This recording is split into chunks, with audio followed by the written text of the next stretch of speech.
día 6 de octubre de 2020 inaugurábamos la temporada del curso 2020-2021 de este Foro de Ciencia y Tecnología y desde entonces se han realizado 28 sesiones, más la de hoy. 3 de cada 4 se han realizado online y las otras presenciales, combinando online y presencial. La temática dentro de ciencia y tecnología ha sido muy variada. Hemos contado con entre 20 y 30 asistentes en cada una de las sesiones y los vídeos pues están prácticamente todos en la web del Ateneo. Ahora lo que proponemos es que cada miembro de la comisión del foro, salvo Luis Jiménez, que hoy no ha podido asistir, comente brevemente sobre los ponentes y los temas que han tenido lugar en estas 28 ponencias que acabo de mencionar. Si te parece, Ángel Luis, comienzas tú, por favor. Hola, buenos días a todos y muchas gracias por vuestra asistencia a esta sesión de cierre de esta temporada.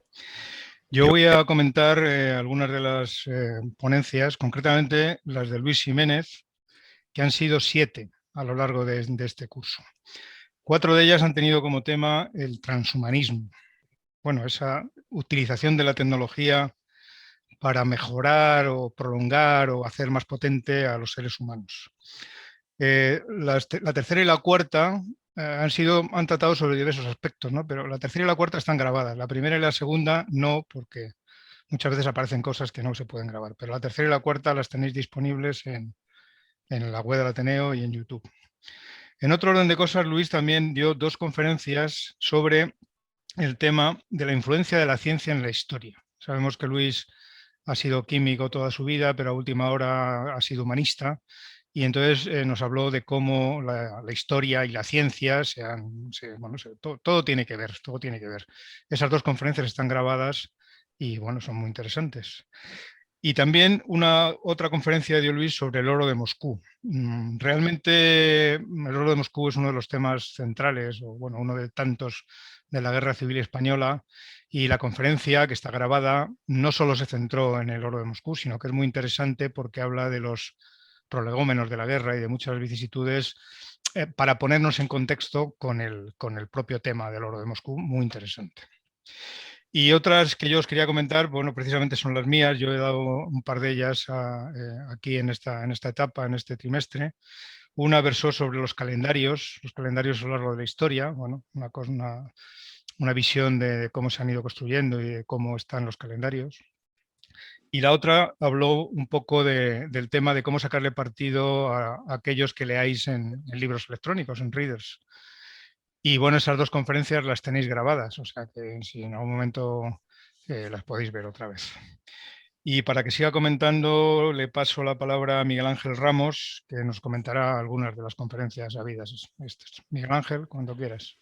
Bueno, yo sobre las 2 que he intervenido yo, una fue sobre el coste del urbanismo tardío, que es el caso de España, porque España a mediados del siglo XX era casi la mitad del 50% era de población agrícola y entonces vivían en los pueblos.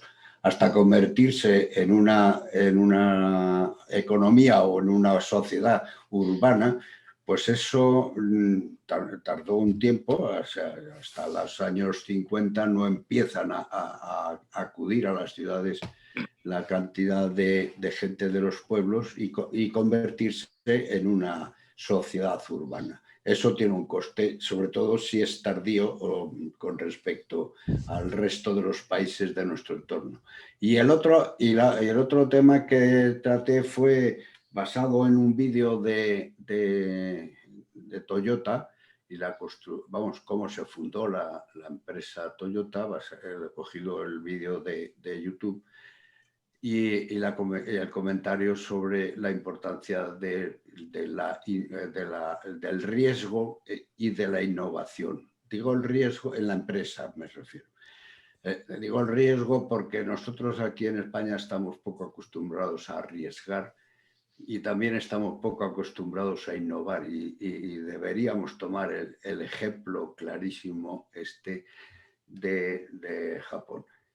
Me estoy refiriendo a lo que es la actividad empresarial, porque claro, en otras actividades, sobre todo de investigación, puede haber personas muy desarrolladas españolas y de nivel mundial como Ramón y Cajal y los otros premios Nobel vamos, el otro premio Nobel de Ciencias, que no hay más que 2. Pero esos eran los 2 temas que yo traté. Pero quería también recordar un tema que nos dio Mercedes, vamos, y luego después la otra compañera suya, sobre la actividad de la concepción o de la fecundación extrauterina, ¿no? O sea, y creo que para mí esas 2 charlas fueron muy ilustrativas con una idea muy científica, y creo que encajaba muy bien y va a encajar también con la del humanismo, el transhumanismo que habló Luis, y con la proyección que creo que se va a presentar ahora. O sea, que veamos los adelantos de la ciencia médica en cuanto a la concepción. Porque también es cierto que en ciertos países, sobre todo los países desarrollados hoy en día, la natalidad es un problema. O sea, hay una escasez de natalidad y un envejecimiento de la población, con lo cual el ayudar a resolver ese problema pues puede ser muy interesante. Y no sé, a ver qué dice algún otro como Miguel o Joaquín, que están. Hola, buenos días. Yo voy a hacer una referencia a una estupenda conferencia que nos dio Ángel Mazo sobre las técnicas de los lanzamientos paracaidistas. En esta conferencia Ángel nos indicó que la aviación militar empezó a desarrollarse durante la Primera Guerra Mundial, pero no fue hasta la Segunda Guerra Mundial cuando tuvo ya una aparición clara la técnica de los lanzamientos paracaidistas. Entonces, en la conferencia nos dio una motivación de por qué eran los lanzamientos paracaidistas de cargas y transporte cuando no se puede, por cualquier inconveniente, no hay pista de aterrizaje, hacer el transporte de cargas por los métodos de transporte aéreo normal, y hay que hacerlo mediante lanzamiento. Entonces, en lanzamientos nos habló de que había el lanzamiento de personal, lanzamientos mixtos, cargas y personal, y luego nos habló también sobre los lanzamientos de cargas. Entonces nos explicó 2 métodos, que eran el método del lanzamiento por gravedad, en el que los aviones van hacia arriba, con el morro hacia arriba, para que precisamente la gravedad haga que la carga se mueva en el interior del avión, y mediante una correa, una eslinga, al salir se produce la apertura del paracaídas. Y luego nos habló también de los lanzamientos por extracción, que primero un paracaídas sale del avión, es el que al abrirse arrastra la carga, y posteriormente, una vez que ya está la carga fuera, se abren otros paracaídas que van a hacer pasarse la carga en el suelo. Y también nos habló de las precauciones que había que tener a la hora de preparar la carga para que no sufra deterioros ni daños, sobre todo cuando son equipamientos o vehículos militares, etcétera, o vehículos civiles que tengas que depositar en una cierta zona. La importancia de la preparación previa a lo que es el momento del lanzamiento. Luego, es muy importante en los lanzamientos,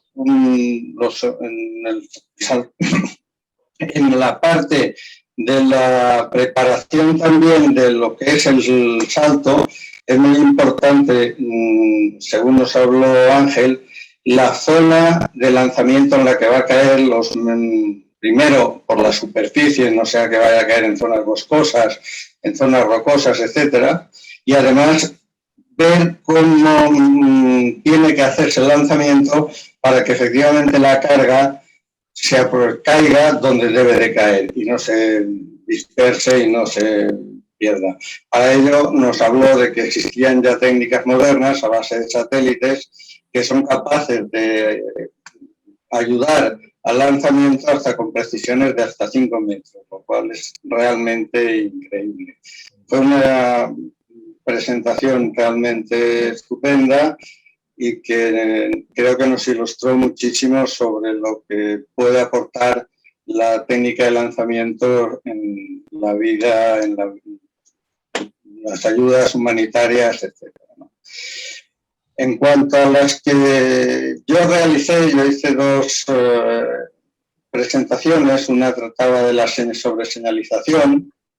Esta primera conferencia pues, fue un poco extensa en duración y un poco, creo, excesivamente técnica, y en ella tratamos de explicar qué es lo que trataba de evitar la señalización, que son los accidentes.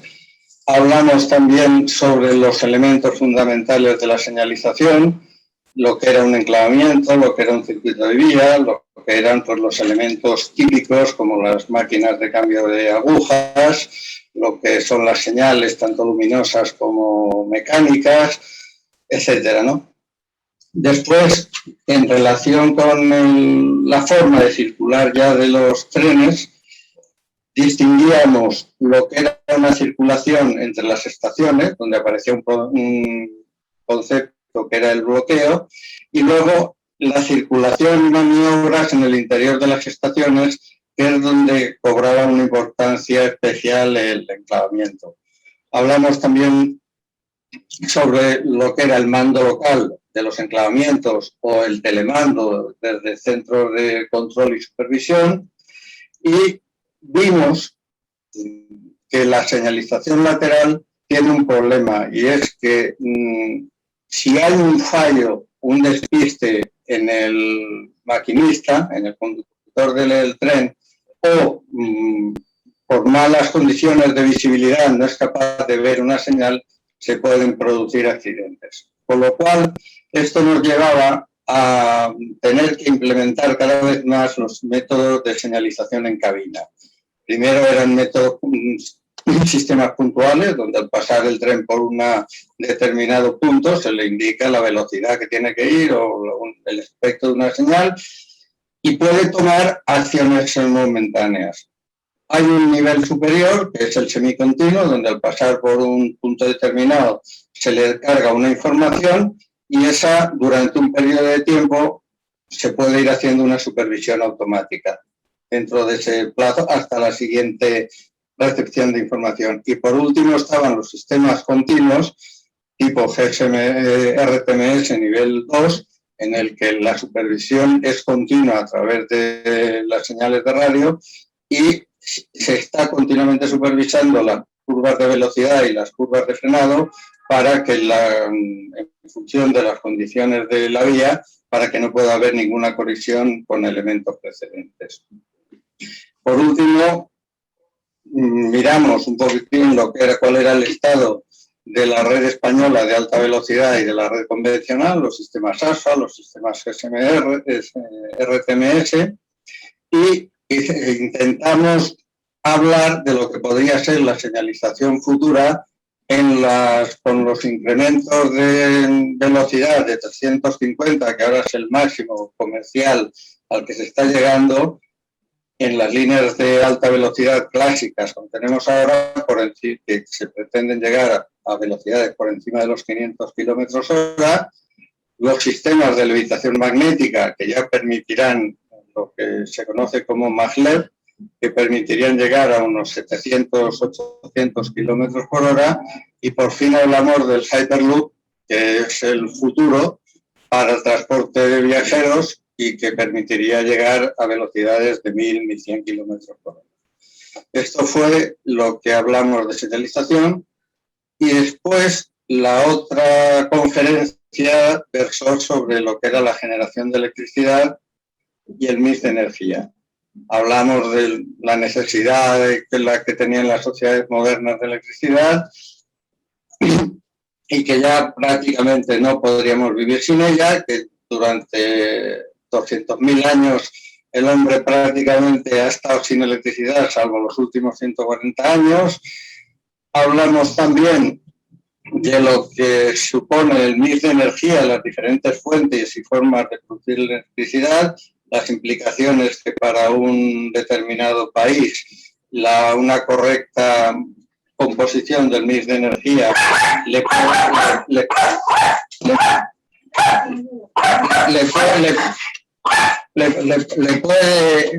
llevar a déficit de energía o costes de generación. Después hablamos de la energía hidráulica, en la generación específica de energía hidráulica sobre las turbinas, las diferentes turbinas, lo que era la generación de inducción electromagnética, y por último hablamos de los sistemas de almacenamiento de energía eléctrica, de energía, para poder en el futuro poder desarrollar las energías verdes, puesto que el gran problema que tiene la electricidad es que no se puede almacenar directamente como podemos almacenar la gasolina en un depósito. Y finalmente hablamos pusimos un vídeo sobre el complejo hidroeléctrico que tiene Iberdrola en Cortes de Pallars, La Muela, donde están las 2 centrales de bombeo más grandes de toda Europa. Y hasta aquí, pues un poco, estos son los resúmenes de las conferencias de nuestro querido Ángel y las que yo di. Y ahora pues podríamos dar la palabra a Joaquín para que nos dé también una visión de sus conferencias y las que él vaya a presentar. Hola, buenos días. Bueno, el primer resumen que tendría que hacer es el de mi hermano, Juan Ramón, y me gustaría que, como él está aquí presente, pues que nos lo hiciese él. Por favor, Juan, ¿nos puedes comentar, nos puedes resumir un poco tu conferencia? Pues naturalmente que sí. Muchas gracias, Joaquín. Espero que me oigáis, que haya puesto el altavoz, que tenga también el vídeo. Yo me referí en la historia de la minería, en primer lugar, a que es una actividad muy, muy antigua, probablemente una de las más antiguas que ha desarrollado el ser humano, ya que se han encontrado restos de minería en África que son de la chelense, es decir, de hace unos 30.000 años. Y son de pedernal, aquella primera sustancia que es mineral que se utilizó para fabricar el hacha de piedra, las puntas de flecha o generar la chispa que producía el fuego.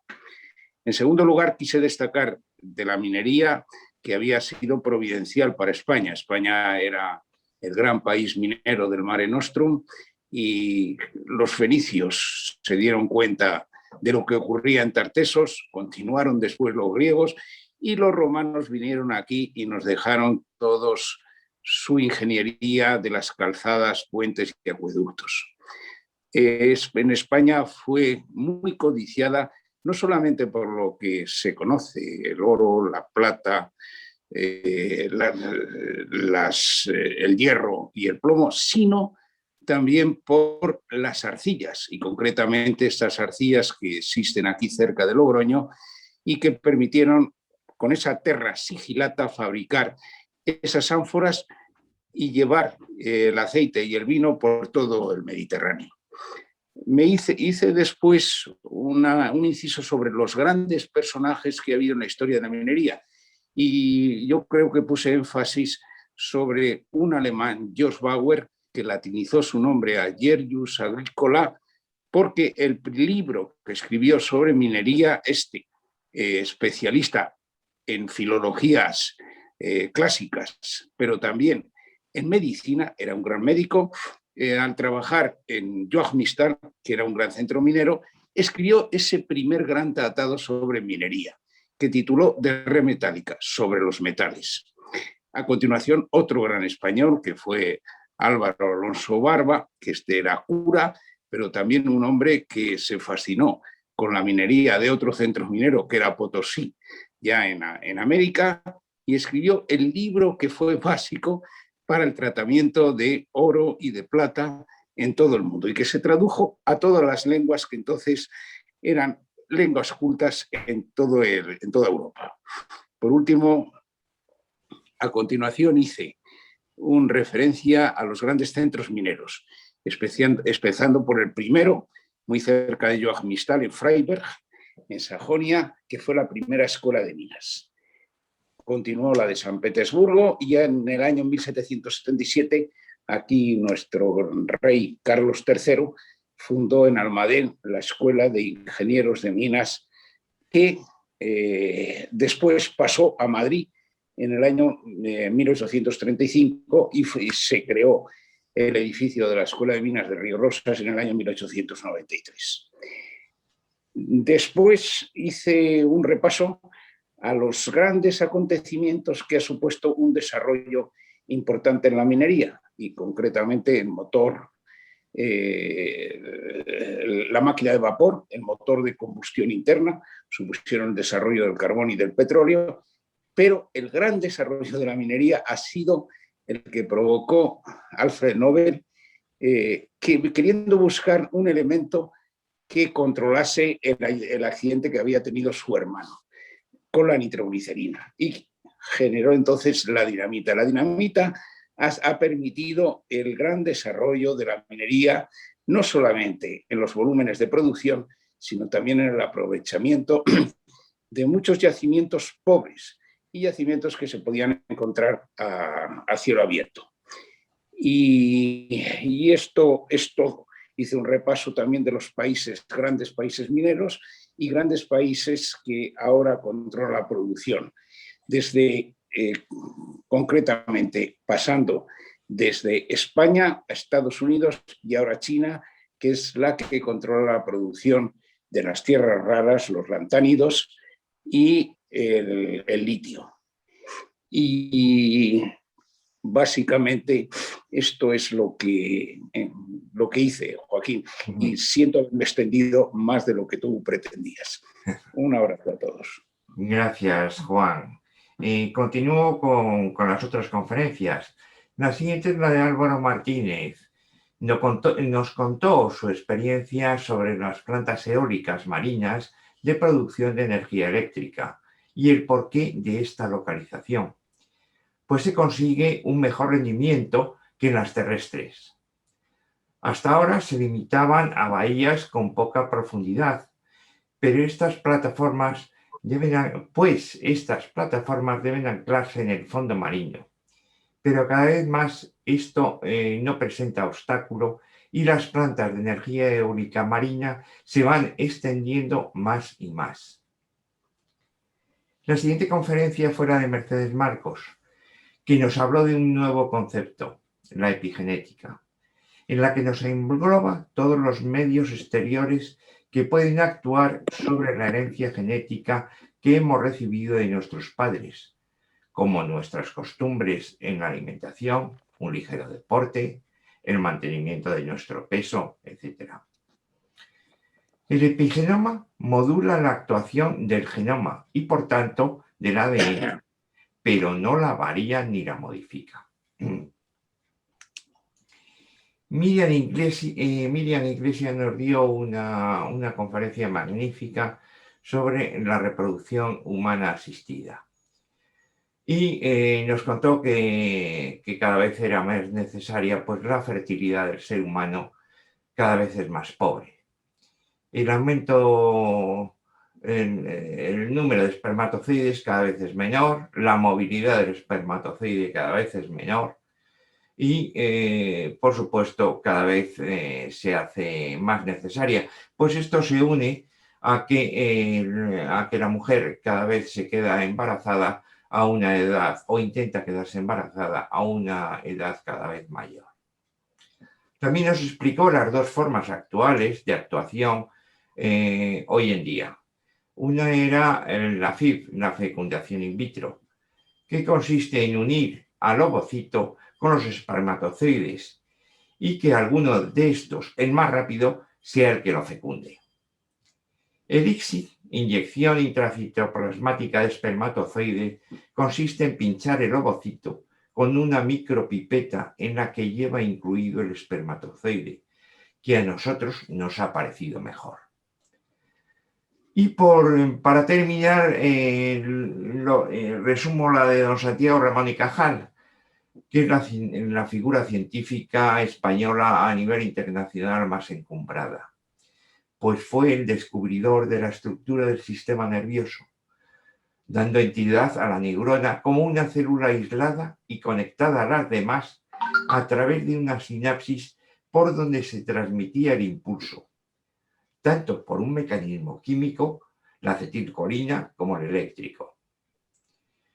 Hoy en día todas sus teorías están en pie y es de obligado cumplimiento que cualquier investigador del sistema nervioso tenga que contar con sus teorías. Lo igualé a los grandes como Darwin y Pasteur, y lo cierto que fue reconocido no solo en nuestro país, sino en todo el mundo. Y por favor, Abelardo, continúa. Muy bien, pues nada, muchas gracias. Yo voy a hacer la última, más o menos, el último resumen de lo que tuvimos aquí. Me voy a referir a José Manuel Urech, que nos dio dos conferencias. Una sobre la iniciación de la radioastronomía. Nos habló de cómo, por casualidad, se captó una interferencia radioeléctrica que llegaba desde el centro de nuestra galaxia y cómo un astrónomo aficionado construyó en el jardín de su casa el primer radiotelescopio casero. Y así nació más o menos la radioastronomía, que luego naturalmente evolucionó.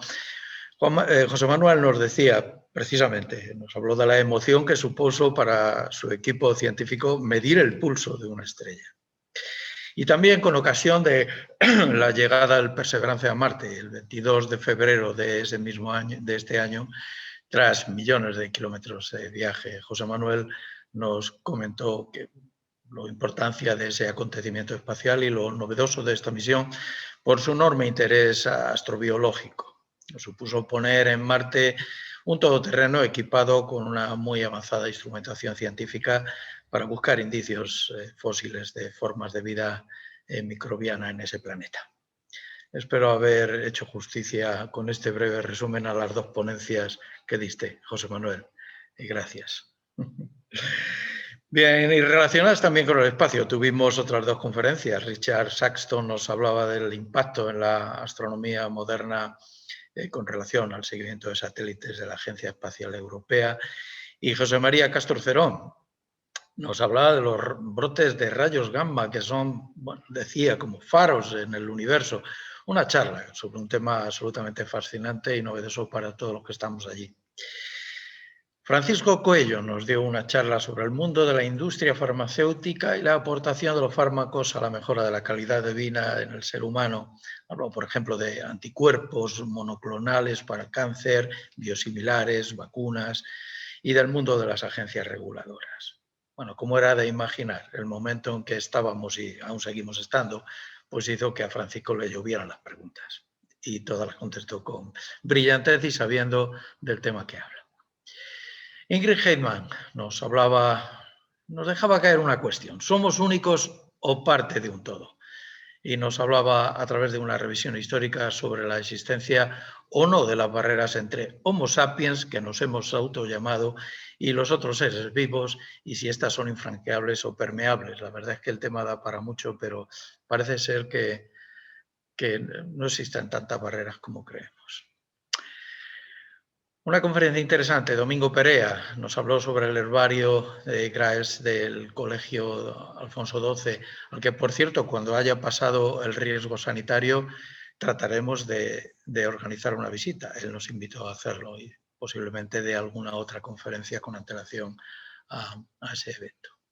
Y por último, yo hablé sobre la construcción del Transiberiano, 9.288 kilómetros entre bosques, hielo y nieve, poniendo esa titánica empresa en un momento y situación en que la tecnología de principios del siglo XX, precisamente en Rusia, un poquito atrasada frente a Europa y Estados Unidos, supuso un gran sacrificio humano y cómo ese sacrificio pudo llegar a lograr unas metas que todo el mundo pensaba que eran imposibles. Bien, este ha sido el resumen de todo lo que se ha cubierto en este curso, en estos 6 meses 2021. Ahora os proponemos a continuación la presentación de un vídeo comentado previamente por Joaquín Serrano y Ángel Luis Domínguez. No sé quién de los dos empieza primero, si os habéis puesto de acuerdo. Pues Sí, nos hemos Joaquín, puesto aquí de acuerdo, sí. hay una parte que podría ser médica, Sí. que va a introducir Joaquín, y luego una parte que podría ser informática, tecnológica, que os diré yo. Adelante, Joaquín. Sí. Es un vídeo realmente interesante hasta decir basta. Vamos, a mí me ha descolocado totalmente dentro de lo que estaba. Y cuando terminé de verlo, me quedé totalmente pasmado de lo que había avanzado la ciencia en muy pocos años. Pues yo estaba en las épocas de nuestro compatriota Lorente de No, perteneciente a la escuela de don Santiago Ramón y Cajal. Estoy hablando de los años 30, 40, 50 del siglo pasado. Este hombre, Lorente de No, no solo caminó en su dirección haciendo estudios del octavo par craneal, en la dirección, por supuesto, de su maestro, sino que también se dirigió a la fisiología y al funcionamiento de la corteza cerebral, con su estudio, uno de ellos, organización funcional del neocórtex, electrofisiología y fisiología básica de la conducción nerviosa. Es decir, pasó de la estructura microscópica del sistema nervioso, el cual la había aprendido de su maestro, al funcionamiento del conjunto. Pero para esto se requería de la implantación de electrodos dentro del cerebro, con lo que la intervención quirúrgica se hacía total y absolutamente necesaria. Había que abrir el cerebro. ¿Cuál no fue mi sorpresa cuando escuché a don Rafael Yuste hablar de una diadema o casco y a una transmisión de impulsos a través de este sistema BCA, Brain Computer Interface, con lo que la técnica invasiva que conocía de neurocirugía ya no era necesaria. Se podía conectar nuestro cerebro con una computadora. Dentro de estos logros, le escuché decir que el cerebro de un ciego puede recibir una imagen de 100.000 píxeles y que también podemos recibir los impulsos de las neuronas. Y aquí comienza la parte en la que era un descreído total, pues cuando en nuestro foro se habló de poshumanismo, lo tildé de una entelequia. Y sigo pensando que la unión de un cerebro, elemento biológico, con una computadora, elemento físico, se haga incomprensible. ¿Cuál es el hardware y el software de uno y del otro? Si el fabricado por nosotros lo conocemos, pero ¿y el otro? Nos llega a decir don Rafael Yuste que hoy en día la parte biológica sí se podría clonar, pero nada más. Por favor, Miguel Ángel, continúa tú con tu parte que conocemos o que queremos conocer. Gracias, Joaquín. Sí, bueno, yo quería darle un poco el enfoque tecnológico, ¿no? A lo largo de las tertulias de este curso y en algunos de los anteriores se ha tratado un tema que es de actualidad y del que hemos comentado antes, que ha sido Luis, que es el transhumanismo. Simplificando mucho, podríamos definirlo como una disminución, un acercamiento de la frontera entre lo humano y lo tecnológico. Como ha comentado Joaquín, los rápidos avances en los últimos años están haciendo realidad muchas teorías que hace relativamente pocos años eran pura ciencia ficción. Todos hemos oído hablar de la palabra utopía, pero han aparecido un concepto nuevo que es la distopía. No sé si lo habréis escuchado. El diccionario lo define como una representación de una sociedad futura de características negativas causantes de la alienación humana. Dice, nadie duda de las posibilidades de los avances de la tecnología, de la ciencia, de la medicina, pero todos tenemos ciertas reservas sobre la utilización práctica de estos avances.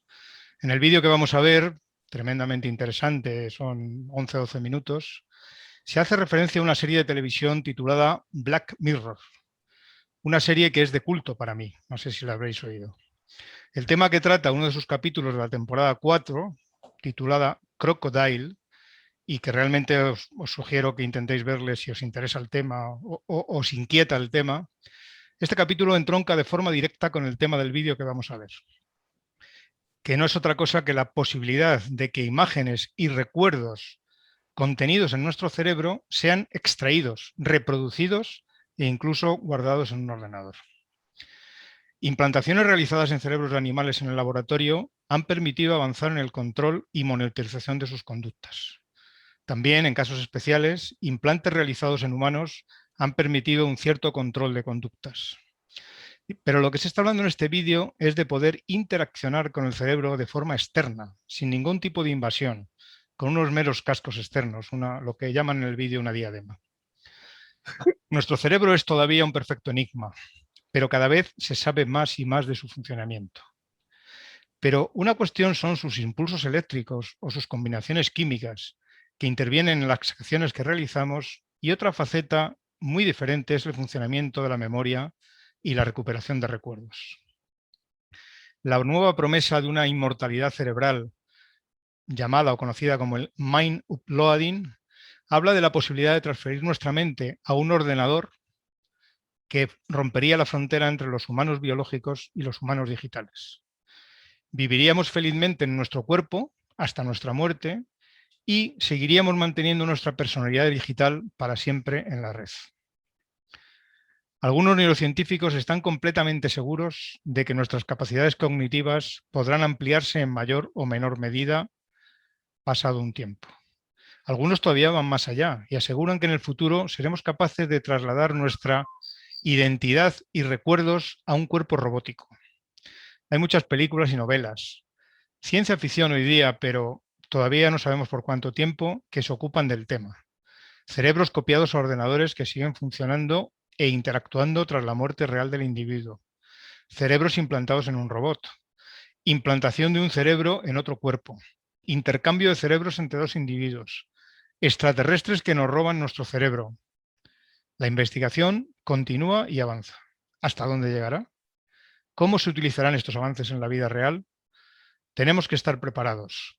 Para empezar, aseguremos por ley la privacidad de nuestra mente.